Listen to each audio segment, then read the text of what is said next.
Ya, topik kali ini saya akan membahas tentang bagaimana kita bisa masuk ke 10 besar peringkat dunia universitas ya.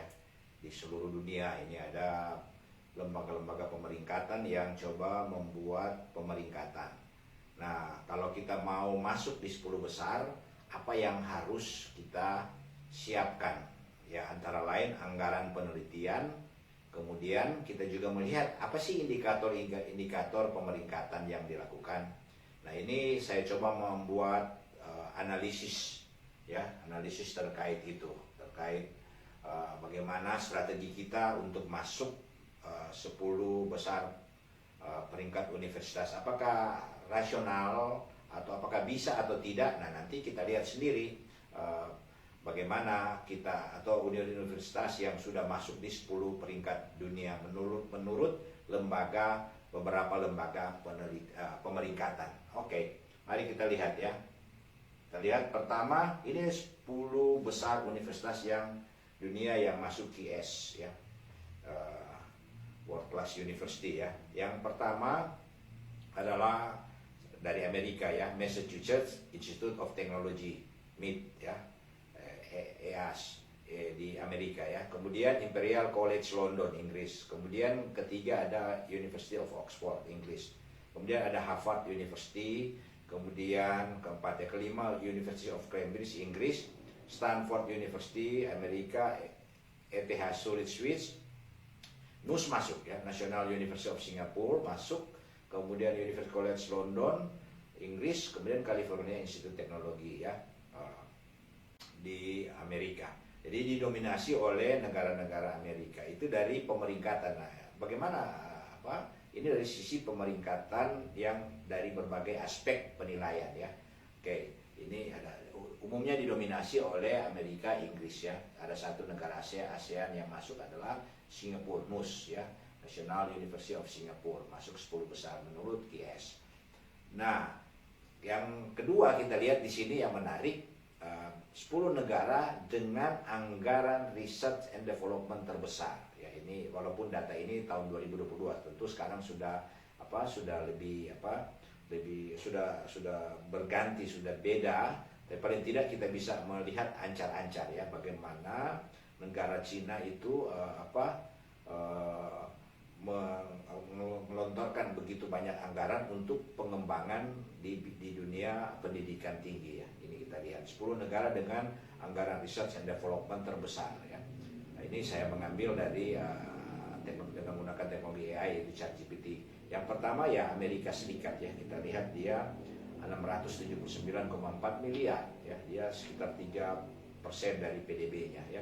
Kemudian Tiongkok ya, diikuti oleh Tiongkok 551,1 miliar, sekitar 551 miliar dolar ya.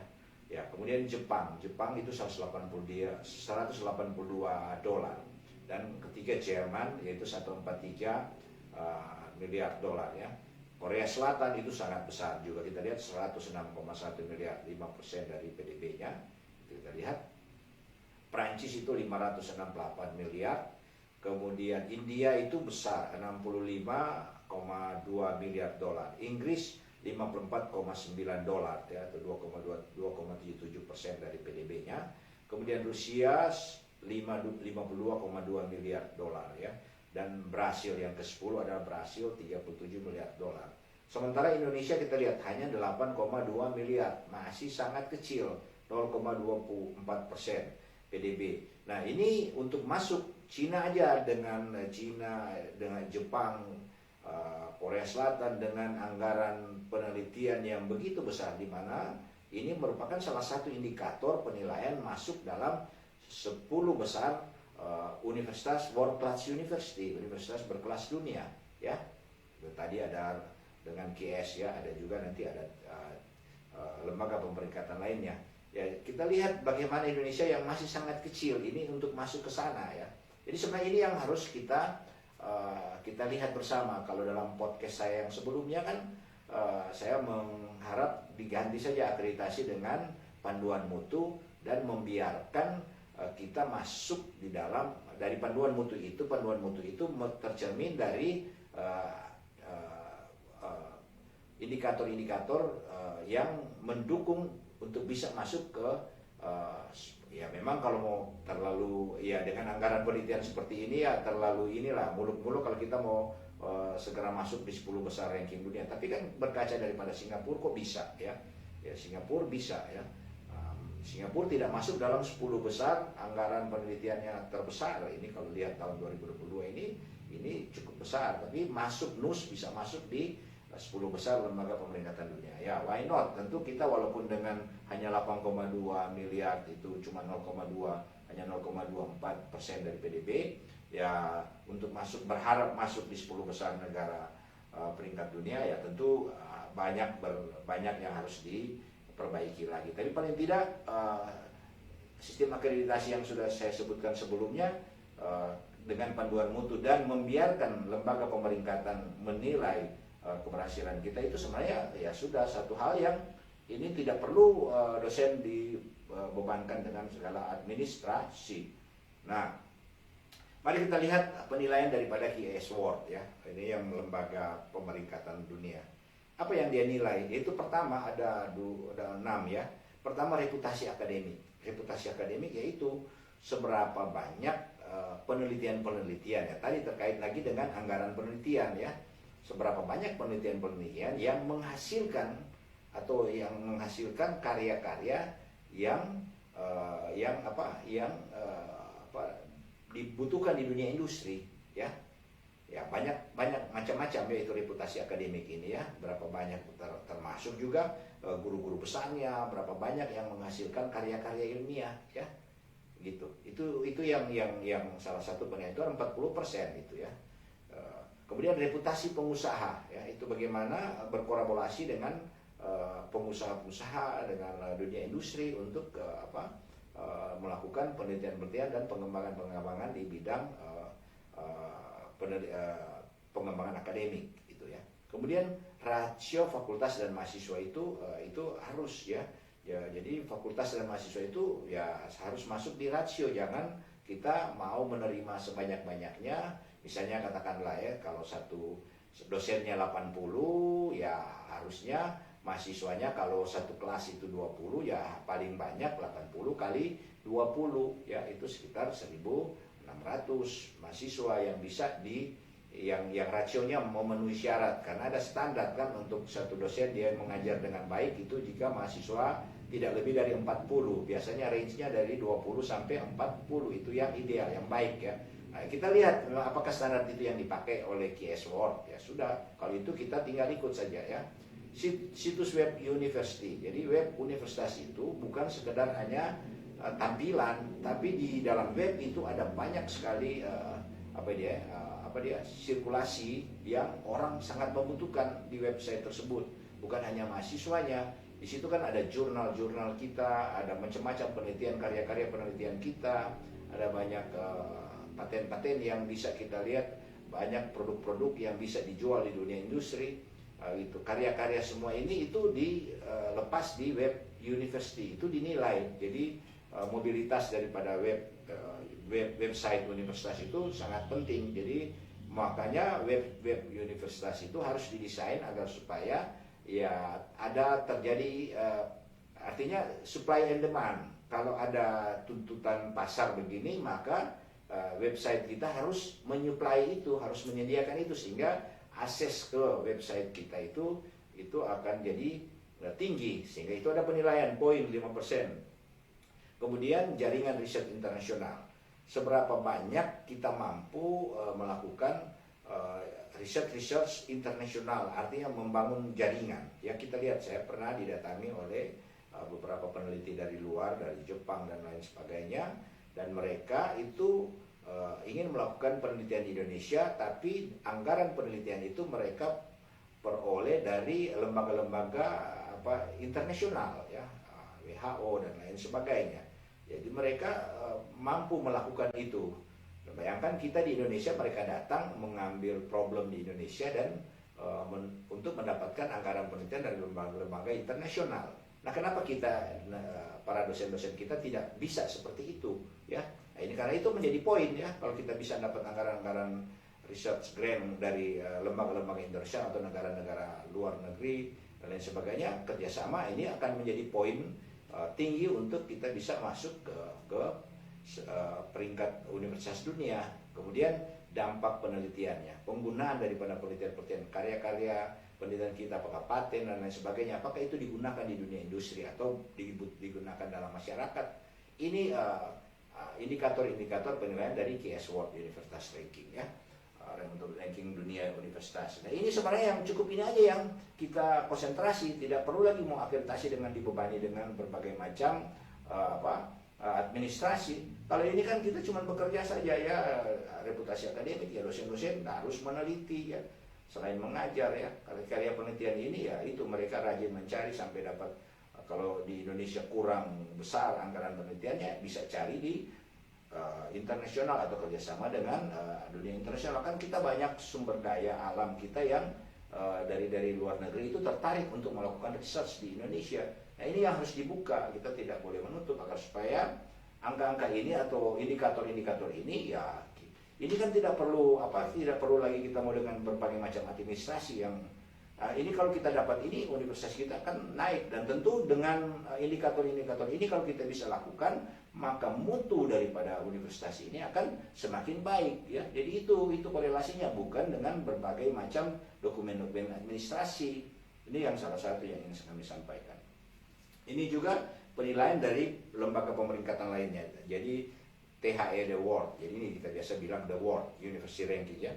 Apa yang dia buat di sini hampir-hampir sama, pengajaran, lingkungan pembelajarannya 30%, bagaimana environment pengajarannya, apakah baik, bagaimana proses belajar yang mengajarnya, ya ini apakah dilakukan dengan baik, bagaimana mahasiswa itu menghasilkan karya-karya yang bagus, lingkungan riset, volume, pendapatan, reputasi, itu sama, hampir sama, tidak terlalu jauh. Kualitas riset, pengaruh citasi, berapa banyak karya-karya para penelitian-penelitian kita dan dipublish dalam bentuk jurnal di Scopus, di lain sebagainya, tanpa di Scopus pun, tapi biar kita hanya taruh di jurnal-jurnal kita itu, tapi kalau banyak orang yang citasi, artinya itu poin tinggi untuk masuk di universitas ranking dunia, top dunia ya. Jadi pendapatan industri, transfer pengetahuan, jadi kita berkolaborasi dengan dunia internasional itu sangat berkorelasi putus. Jadi hampir tidak jauh ini lembaga-lembaga pemeringkatan. Jadi tidak usah lagi, cukup kita Indonesia membuat panduan mutu, tidak lagi perlu administrasi. Kita konsentrasi aja di pengembangan riset penelitian ini ya, dan proses belajar mengajarnya, kemudian korelasi dengan dunia industri, kemudian karya-karya kita itu dipakai ya, kemudian ada pandangan internasional, sehingga ada image pandangan-pandangan internasional yang melihat keberadaan daripada universitas kita dengan karya-karya yang tadi disebutkan tadi, karya penelitian, banyak dosen-dosen karya ilmiah dosen kita yang disitasi. Jadi kita tidak perlu bangga kita bisa menembus Scopus dan lain sebagainya, tapi nilai citasi kita itu rendah ya.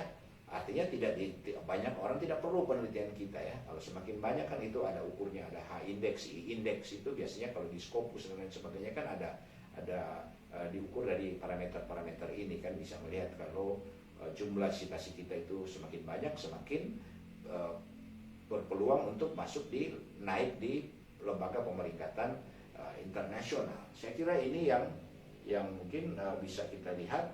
Nah, jadi kesimpulan kita lihat di sini, universitas dunia dengan peringkat tinggi didominasi oleh jadi secara global ya. Kalau riset tadi China nomor 2 kan, tapi kalau secara global itu didominasi masih oleh AS dan Inggris. China mulai mendominasi dalam penelitian dan publikasi ilmiah. China sekarang karena tadi research dan anggaran penelitiannya itu begitu besar ya, research and development-nya ranking 2. Nah, kemudian negara dengan anggaran riset dan development terbesar adalah AS, kedua Tiongkok, dan ketiga Jepang. Indonesia memiliki anggaran riset yang masih kecil dibandingkan dengan negara lain. Itu masih 0,24, masih sangat jauh dari, mungkin sekarang ini data 2022 ya, mungkin ini sudah lebih naik lagi ya. Kemudian faktor penilaian universitas dunia itu riset, pengajaran, dan dampak industri ini ya harus kita